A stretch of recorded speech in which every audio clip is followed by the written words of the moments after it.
fiance on the 16th Street Mall. The cops who normally patrol that mall weren't there. And tonight, Fox 30 with Denver's Justin Joseph is live to explain why. Justin? Jeremy, the delay was caused by the people here at Denver's dispatch center. 19 minutes may not sound like a lot, but when you're the victim in the case, it certainly is. In addition, it's also raising questions tonight about whether downtown is safe. 14 minutes. That's how long police acknowledge it took them to offer help to this man. These are images of his battered face shortly after he arrived at the hospital. I got dogpiled and kicked in the head, punched repeatedly. Last Thursday, he says a group of teens attacked him on the 16th Street Mall, one of Denver's premier tourist stops. Pretty shaken up by this event, and I'm thankful that my fiance is not as badly hurt as she could have been. Radio reports explain some of the delayed response, but not all of it. At 9:19 that night, this call goes over the radio. In 16th and Arapahoe, complainant got jumped by 5 or 6 males. Party's got a weapon. Usually the mall is filled with police, but not tonight. Where were they? Listen closely. I will cover down there. Mall 6 and Mall 25 are going to be headed out to South Federal to serve a ticket, so I'll be here only all by for a little bit. Police finally arrive at 9:24, 5 minutes after that first radio call. But then why does the victim say this? It seemed to me like it was at least 15 minutes before any response. That's because police say when the victim originally called 911, dispatch waited 9 minutes before calling for help. In a statement, police won't say why, only that they're investigating. That's not acceptable for the man's fiance. He couldn't do anything about it, especially in the cop. He was on the phone and the cops still weren't there. Both she and her husband have serious questions about the safety of the mall and the response from police patrolling it. Now tonight we did request a copy of the 911 call from the victim. Denver police declined to release that, citing an open investigation and saying they did not believe that it was in the public interest. Reporting live, Justin Joseph, Fox 30. Okay, so here it was supposed to show 500 per page, gives you an option of that. It's only showing me 200, which means I can't go back further than 15. And I believe that instant on the mall was the 14th and the 13th, I'm not sure, but yeah, and I've never had it, because I've looked at this before and I thought it went back quite a ways. Pretty cool little feature they have though, but still. And then when I go to the Halo camera section, let's see if it's back up, but it was not working. Okay, so here's the Halo street camera map. Let's see. Yeah, I did that before. Let's see. Is it going to work for me? I bet it isn't.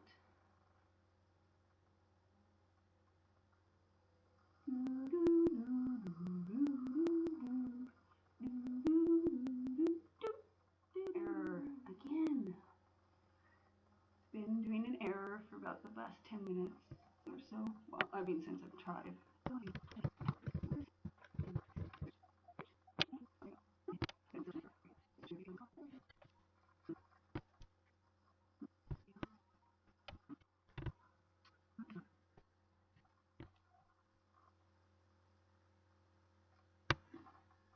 So this is 16th Street Mall. At one of the busiest spots, that would be the Rock Bottom Brewery right there. Yeah, it's quite a busy area. Major right behind.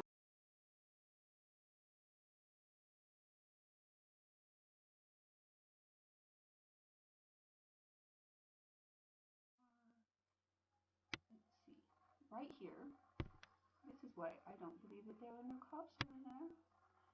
Because right here is the Federal Reserve Building. Exactly right across the street. See, Curtis 16th? Right across the street from where the man was attacked, which would be right here, somewhere, I'm assuming. That's the Rock Bottom. So right across from the Federal Reserve. Right? The police station itself is 14th and Cherokee, so that would be 2 blocks over, and probably 2 blocks up or down, I'm not sure.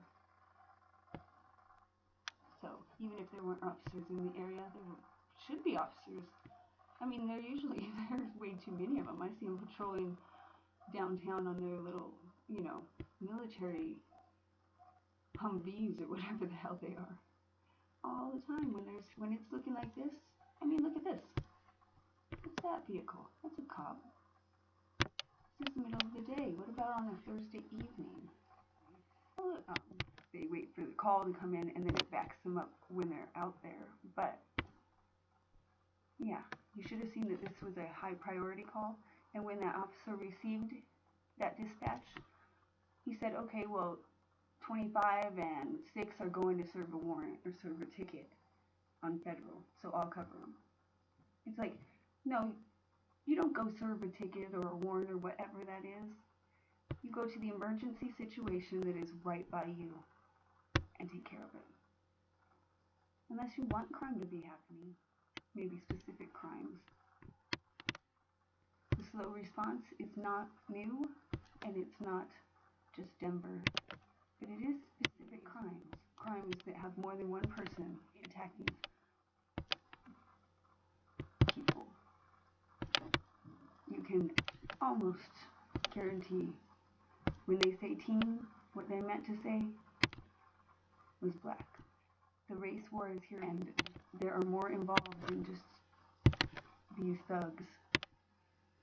Okay?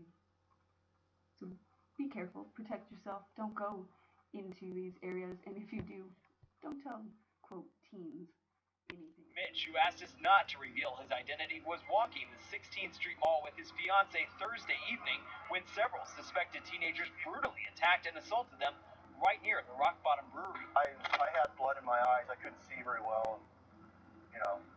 At this point, I couldn't even hear very well because my head was just throbbing. While Mitch tried to get control of the situation, more teens jumped into the fight. The whole time I was thinking, this is surreal. This can't be happening. Witnesses say at one point up to a dozen people were punching, kicking, and beating the couple. We just saw a couple and about 10 to 12 16-year-old kids yelling at each other, going at each other. No idea what they were yelling about. Nearby, a stranger heard the yelling, jumped in to help stop the attack, but instead was cut in the head with a box cutter. Mitch's fiancée tells us she can't stop reliving the incident. I hated seeing him being accosted, and I couldn't do anything about it, especially in the car. He was on the phone, and the cops still weren't there. The attack is unwelcome news to Denver's tourism industry, which promotes the mall as family-friendly. I was wondering where the police were because they're everywhere, but all of a sudden there was none. Fox 31 spoke to Denver police, which said it took 14 minutes from when the first 911 call was made until officers showed up. We'll look into it. We're not going to always say that situation, I understand, was a moving situation. We'll look into it. We'll see, did we do everything properly? While the case remains open, Mitch says he still feels above all else. At this point, I'm feeling like I've been left out in the cold here. You really have to feel for Mitch. Now, we asked police, had they made any arrests, and the latest information they have is so far no one has been charged or arrested. Right after the assault, we were out here. They said 5 people have been detained, but we believe the latest information we have is that no one has been arrested, and they're still looking for any information, maybe looking through some of the security cameras that are out here. Mitch, as you saw, was out of the hospital, but he has been through a lot. Yesterday was his 50th birthday and canceled plans because of what happened right here on Thursday night. Reporting live, where else but the 16th Street Mall, Mark Meredith, Fox 31, Denver.